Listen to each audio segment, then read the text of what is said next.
ce début d'automne à La Réunion, un bien étrange convoi emprunte la route sinueuse du Piton-Maïdo. Ce container a parcouru un très long voyage à travers le monde et arrive enfin à l'aboutissement de son périple de plusieurs milliers de kilomètres.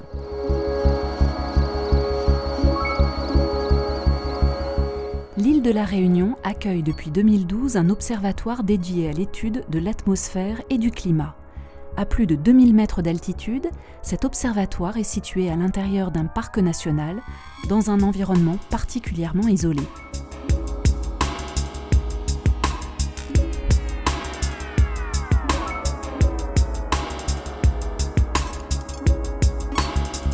L'Université de La Réunion et le CNRS assurent la gestion de cet établissement hors norme.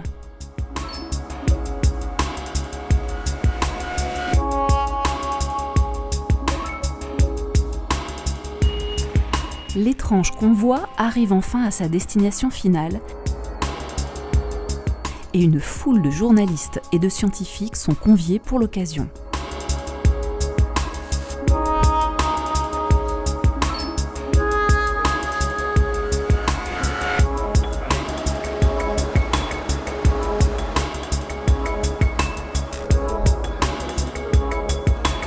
C'est un événement d'une grande importance pour lequel nous vous avons invité aujourd'hui. Une équipe de la NASA est venue spécialement. Cette équipe a fabriqué un instrument LIDAR. What we have done in this is to build a LiDAR instrument and some other ancillary instrumentation that allows us to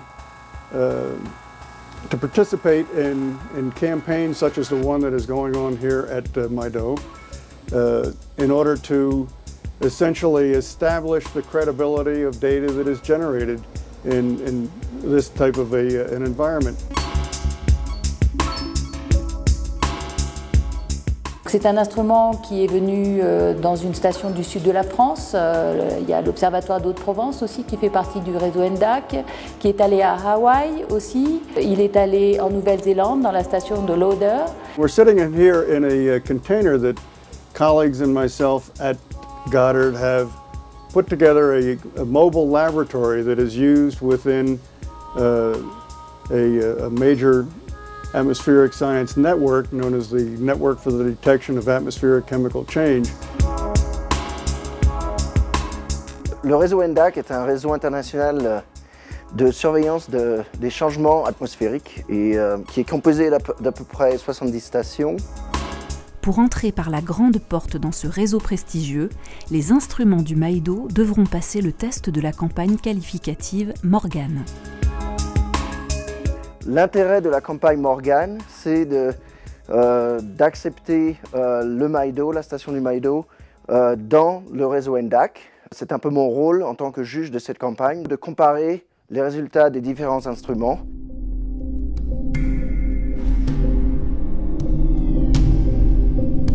Un observatoire qui fait partie d'un réseau de surveillance du climat doit faire ses preuves sur la qualité et la précision des données qu'il envoie sur les bases de données internationales que vont utiliser tous les chercheurs du monde.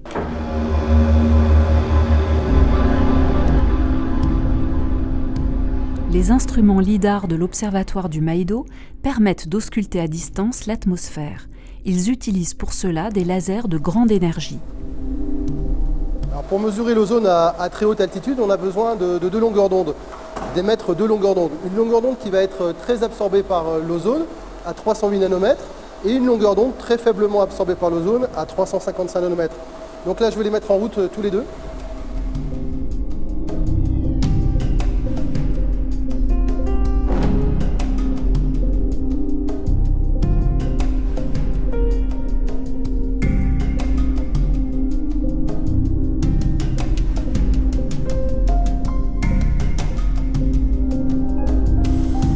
Donc là, on est dans la salle des télescopes, dans laquelle sont installés trois grands systèmes télescopiques.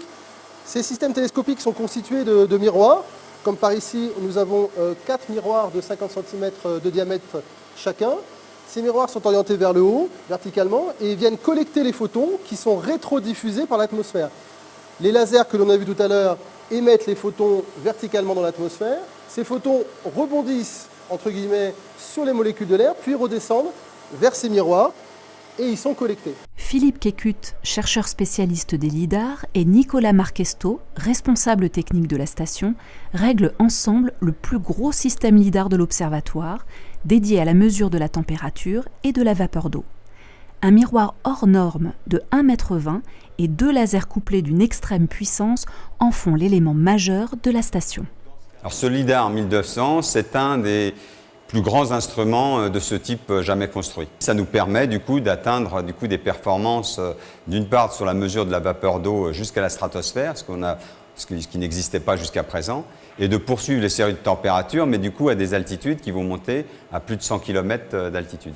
Cet instrument va vraiment permettre des performances inégalées et permettre d'aborder des sujets qu'on n'a pas pu traiter avec d'autres mesures. Les précieux photons rétrodiffusés, collectés par les télescopes, devront être triés et analysés informatiquement pour en déduire les paramètres atmosphériques recherchés. Donc là, on va regarder ce que ça donne, voir si on a bougé dans le bon sens ou pas. Là, on obture à peu près à 9-10 km, donc on est bon. Hein, donc c'est bien, on va laisser comme ça, qu'est-ce que t'en penses hein, c'est pas mal. Allez, écoute, on lance l'acquisition. Allez, tac, c'est parti.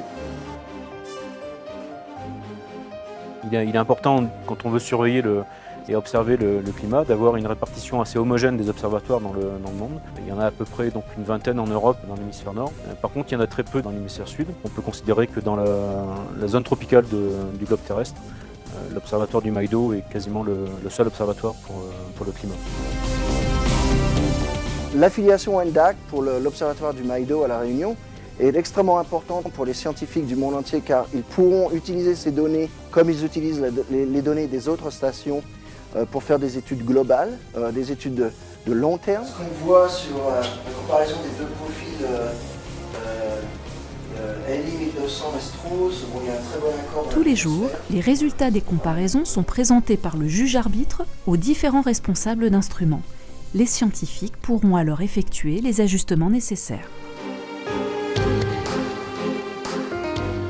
Les données qui sont générées par nos instruments doivent être de plus en plus ouvertes et disponibles pour toute la communauté scientifique et ce, le plus rapidement possible afin qu'il y ait une surveillance efficace du climat. Donc on travaille également dans ce sens, mettre en place des interfaces pour faciliter l'intervention des scientifiques sur le contrôle qualité et la validation de la donnée, générer des sorties graphiques pour mieux interpréter rapidement la donnée avant qu'elle ait le tampon final et qu'elle parte vers les réseaux de données internationaux.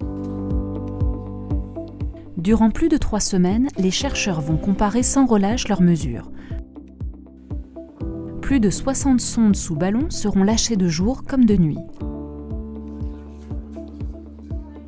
En plus des lidars, ces sondes embarquent de nombreux capteurs qui scanneront l'atmosphère jusqu'à plus de 30 km d'altitude.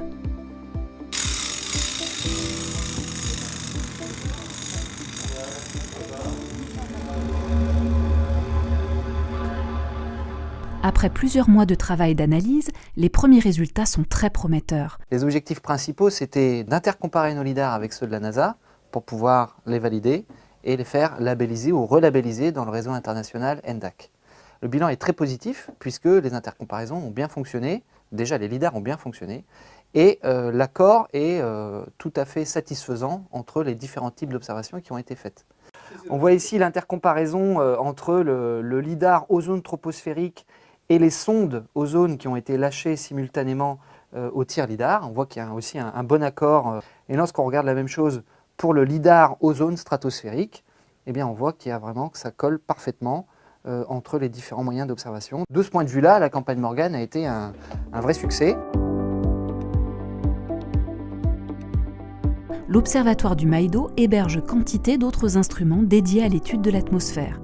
Des spectromètres infrarouges, des mesures de gaz ou d'aérosols au sol par prélèvement, des mesures par GPS, radiométriques ou électriques et encore bien d'autres.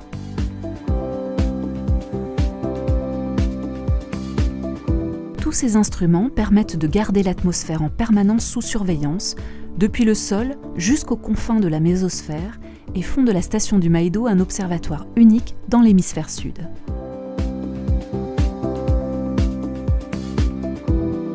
L'avenir de l'Observatoire du Maïdo, sa première mission, ça va être la surveillance du climat. Le but du jeu, c'est de faire des observations pérennes sur des décennies. S'astreindre à des mesures de qualité, de précision, avec une suffisamment bonne fréquence pour être capable d'évaluer des tendances, des évolutions du climat. La deuxième mission de l'Observatoire est de devenir une sorte d'hôtel scientifique qui permettra d'accueillir des chercheurs du monde entier pour mener des expériences sur l'évolution du climat ou des étudiants qui seront formés par la recherche. Au cours de ma thèse, en allant travailler au Maïdo, j'ai participé à différentes campagnes de mesure, dont la campagne Morgan par exemple. On avait des équipes internationales, donc j'ai pu rencontrer énormément de chercheurs, d'ingénieurs, de techniciens. Grâce à ça, j'ai pu apprendre des choses sur les instruments, sur les autres labos, me faire un réseau aussi. Ce sera un gros avantage pour la suite de ma carrière.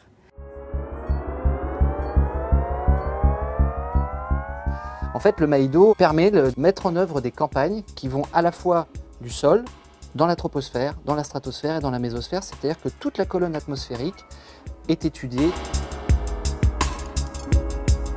C'est un des fleurons de la recherche atmosphérique française et internationale. Pour l'île de la Réunion, c'est une chance formidable de posséder un observatoire de cette envergure. Cela participe à son rayonnement scientifique à travers le monde. Notre planète est entrée dans un cycle rapide de changements et de modifications, en liaison directe avec les activités humaines. Il est important d'en prendre conscience et d'agir en conséquence. Des observatoires comme celui du Maïdo servent de sentinelles, permettent d'alerter et de guider les politiques publiques avant qu'il ne soit trop tard.